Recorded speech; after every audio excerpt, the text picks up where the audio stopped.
Hello, this is Mindy from the Weekend Gardener, and today I have a gardening tip.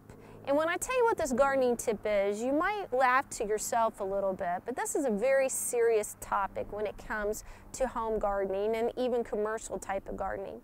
And that is the use of manure in fruit and vegetable production. Now, while we've been using manure for millennium in gardens as a fertilizer, there are some issues when it comes to using fertilizer, and there's actually some new regulations as far as how you can use it, when you can use it, and etc. That really only applies to commercial producers, but as a home gardener, you need to take precautions when using manure. Now, what I have in this shovel is seasoned cow manure, and some of you may not have recognized that. It's very important when you use manure is to make sure that you keep it off the plant material. Now, in the past, I have felt that just simply washing your vegetables when you pick them from the garden was sufficient to remove any pathogens and etc. But it has been found that, believe it or not, a plant can take up this manure through its vascular system.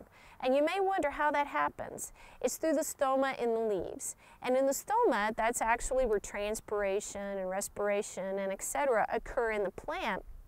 There's bacteria in there. And if you happen to splash up manure onto your plant, E. coli gets in these little bitty openings on the leaf, and it's carried through the vascular system of the plant. What does that mean for the home gardener? That means it is carried to the leaves, it's carried to the fruit, and it's carried to the seed. But if you still want to use your manure, which is an excellent fertilizer, I do have some suggestions for you. One is stop using manure tea. As careful as you can be, you're going to get some of that fertilizer on the leaves.